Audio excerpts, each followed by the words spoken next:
Bonjour et bienvenue dans cette vidéo qui est la première leçon d'un cours d'électricité placé dans le contexte du génie civil. Dans cette première leçon, je décris la structure générale d'une installation électrique d'une habitation, plus particulièrement d'une maison. Le cahier des charges auquel doit répondre cette installation est d'acheminer en sécurité l'énergie électrique souhaitée dans l'habitation pour le confort des occupants et pour le bon fonctionnement des équipements. Avant de commencer, je vais te poser une question.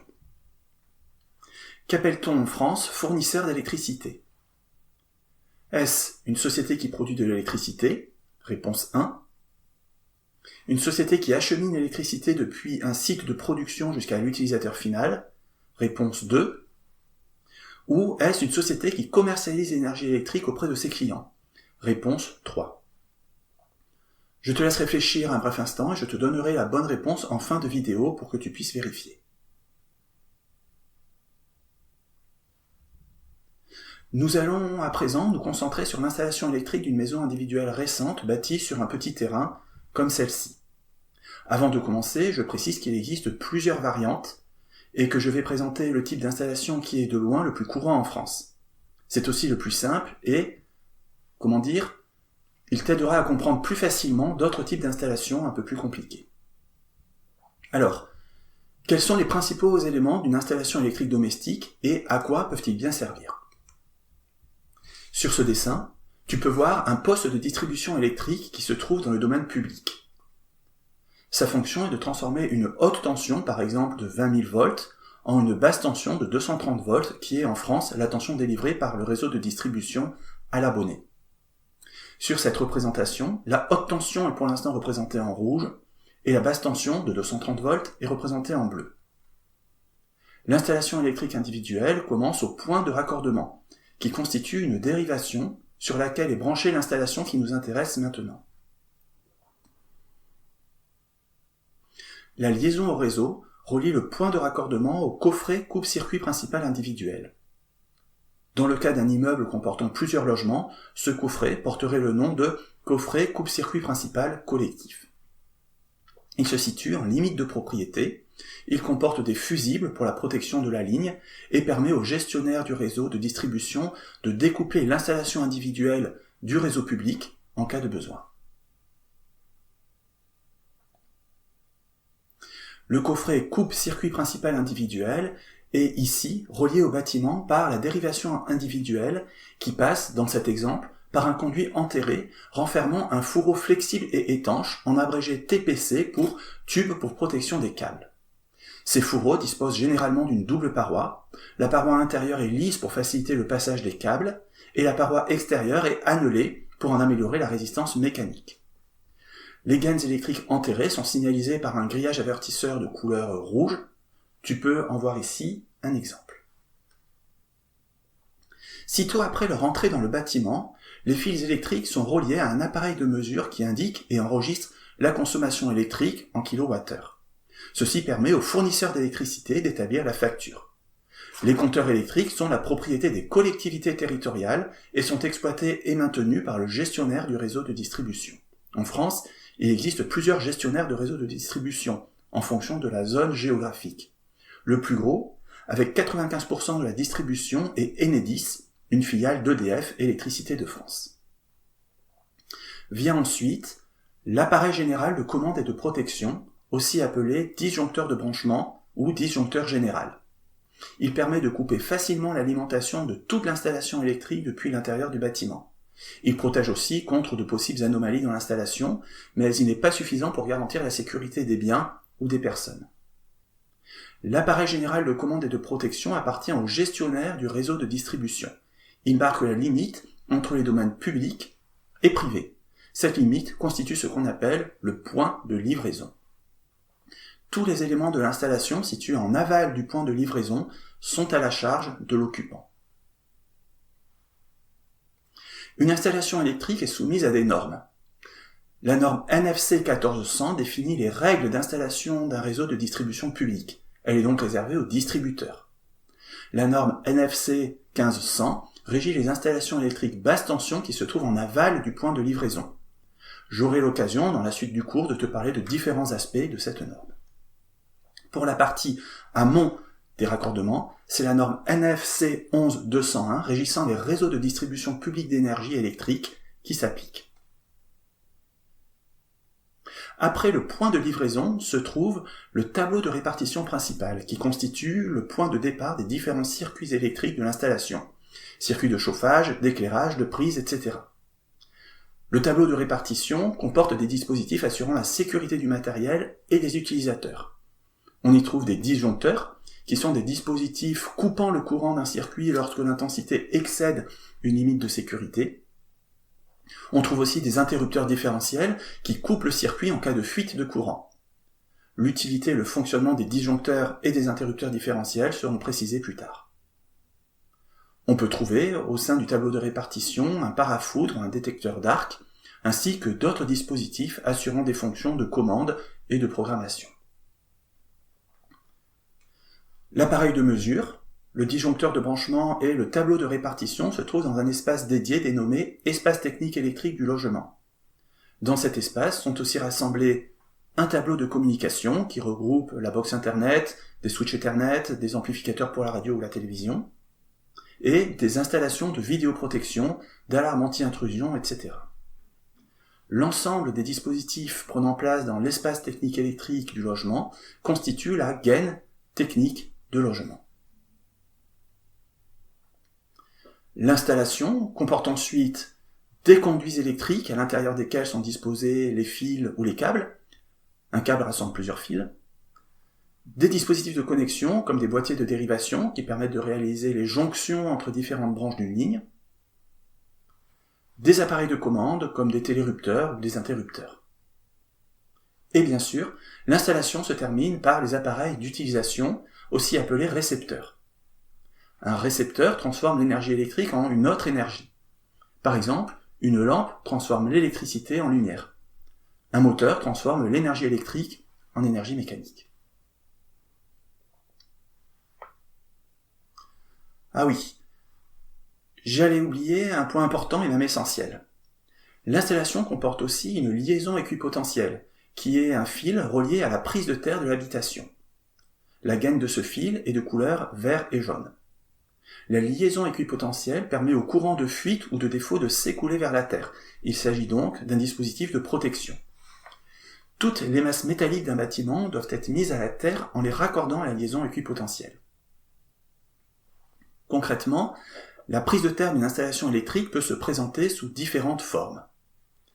Avec piquet, un piquet en acier galvanisé ou zingué est alors enfoui dans le sol à proximité immédiate de l'installation. Avec tresse, une tresse en cuivre, comme celle-ci, est alors enterrée dans une tranchée. En boucle, une boucle de cuivre est alors disposée tout autour de la maison au niveau des fondations.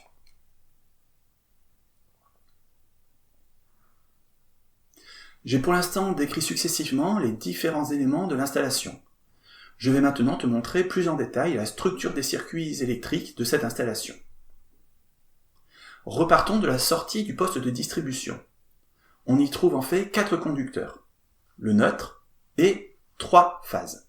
Il s'agit d'un système de tension triphasé. Sur ce dessin, le neutre est représenté en bleu et les phases en rouge, marron et noir. Les 4 conducteurs avec leur isolant sont en réalité rassemblés dans un même câble, alors que sur ce dessin, ils sont représentés éloignés les uns des autres pour te permettre de les distinguer facilement. Le neutre est relié à la terre par un câble au niveau du poste de distribution. Sur le dessin, on le relie donc à la terre par une ligne qui est ici de couleur jaune et vert. Seul le neutre et l'une des 3 phases sont reliés à l'habitation que l'on regarde ici. Les 2 autres phases sont dirigées vers d'autres installations, je ne m'en soucie donc plus. La phase utilisée par l'habitation, que l'on regarde ensemble, dessert aussi d'autres installations. Alors, une pile ou une batterie est une source d'énergie caractérisée par la tension délivrée entre ces 2 bornes, la borne plus et la borne moins. Dans le cas d'une installation domestique, les 2 bornes qui alimentent le circuit sont le neutre et la phase au niveau du point de livraison. La tension délivrée par une pile est une tension continue. Continue signifie ici que la tension ne varie pas au cours du temps, elle prend tout le temps la même valeur. Par contre, la tension délivrée par le réseau de distribution, elle, varie périodiquement au cours du temps. Ce n'est donc pas une tension continue.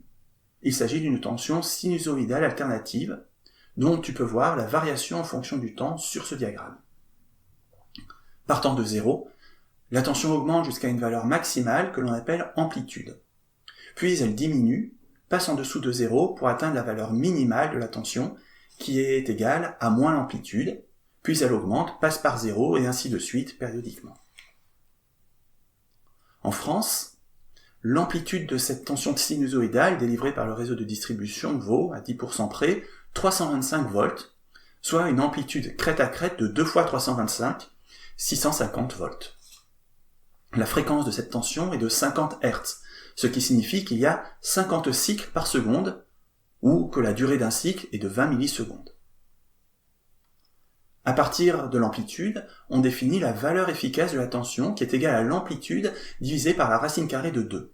Je t'expliquerai dans une autre leçon pourquoi la valeur efficace est définie ainsi. La valeur efficace de la tension délivrée par le réseau de distribution vaut donc, en France, 325 volts divisé par racine de 2, soit 230 volts. Cette valeur varie d'un pays à l'autre. Elle vaut 120 volts au Canada et aux États-Unis.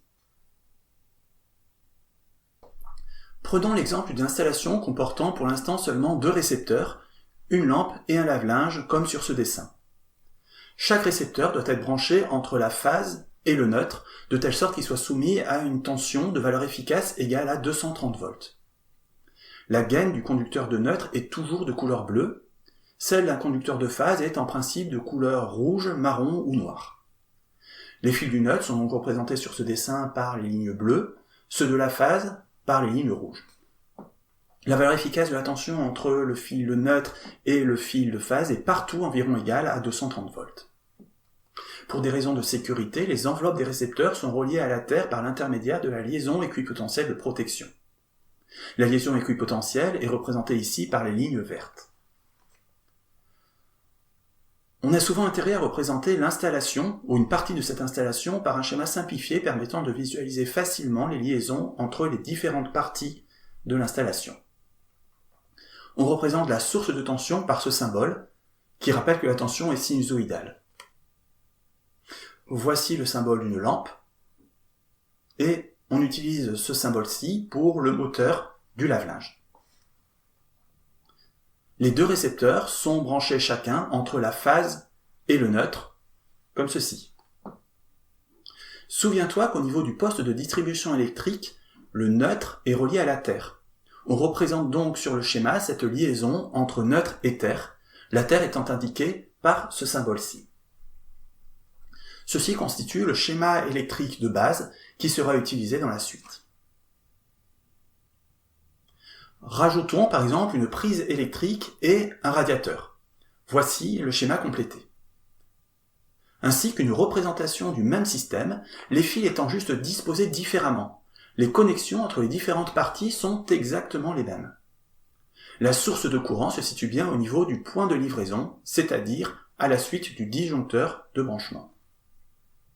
En pratique, une installation comporte plusieurs prises électriques, plusieurs éclairages, plusieurs radiateurs et bien sûr d'autres appareils. Tous sont branchés sur des mêmes circuits regroupant une même catégorie de récepteurs et aussi la même zone dans l'habitation. Par exemple, on distingue ici 2 circuits d'éclairage, un circuit de chauffage, etc. Ces circuits peuvent ainsi être dimensionnés et protégés en fonction de la puissance électrique impliquée dans leur utilisation. Les protections et les diamètres des fils ne sont pas les mêmes pour le circuit de chauffage ou le circuit d'éclairage. La surface de la section des fils dans le circuit d'éclairage est de 1,5 mm, alors qu'elle est de 2,5 mm dans le circuit de chauffage. On peut représenter sur le schéma les protections comme les interrupteurs différentiels et les disjoncteurs. Les intensités nominales des disjoncteurs des circuits d'éclairage sont ici de 10 A et de 20 A pour le circuit de chauffage. Pour finir, on a représenté ici la liaison équipotentielle qui est reliée à la prise de terre et qui est connectée aux enveloppes des différents appareils de l'installation. Un intérêt de séparer l'installation en sous-circuits est qu'en cas d'anomalie dans l'un des sous-circuits, seuls les dispositifs de protection de ce sous-circuit seront activés et le reste de l'installation ne sera pas affecté. Nous n'irons pas plus loin dans la description de la structure d'une installation domestique. Dans la suite du cours, nous allons plutôt nous attacher à comprendre comment fonctionne une installation, sur quels principes physiques et pourquoi elle est conçue ainsi. Pourquoi la tension distribuée est-elle sinusoïdale? Pourquoi la tension arrive-t-elle au poste de distribution électrique sous la forme d'une haute tension pour être ensuite ramenée à 230 volts? Pour quelles raisons le diamètre des fils conducteurs doit-il être supérieur dans un circuit de chauffage par rapport à un circuit d'éclairage? Comment peut-on détecter automatiquement une fuite de courant? Sur quel principe physique est basé le fonctionnement d'un disjoncteur? Comment connaître la puissance électrique reçue par un récepteur ou par l'ensemble de l'installation? La suite de ce cours t'apportera les éléments pour répondre à ces questions. L'objectif du cours est de t'offrir les connaissances qui te permettront de comprendre comment ça marche, sur quels principes et d'être capable de dimensionner une installation électrique simple. Avant de se quitter, revenons à la question que je t'ai posée au début de la vidéo. Cette question était: qu'appelle-t-on en France fournisseur d'électricité? Un fournisseur d'électricité est une société qui commercialise l'énergie électrique auprès de ses clients sans nécessairement en assurer la production ou la distribution. La bonne réponse est donc la réponse 3. Le fournisseur d'électricité ne doit pas être confondu ni avec le producteur, ni avec le distributeur. Le fournisseur est un intermédiaire, il achète l'électricité à un producteur, la fait acheminer par le gestionnaire de réseau de transport, qui est en France RTE pour réseau de transport d'électricité, puis par un réseau de distribution jusqu'au consommateur final. C'est au fournisseur que le consommateur règle ses factures. Le fournisseur est refacturé par le producteur et le distributeur. Certains fournisseurs sur le marché français sont aussi producteurs en France et en Europe. Ainsi s'achève cette première leçon du cours d'électricité. Dans la leçon suivante, tu trouveras comment calculer une tension, une intensité et une puissance électrique. Merci d'avoir suivi cette vidéo et à bientôt pour une prochaine leçon.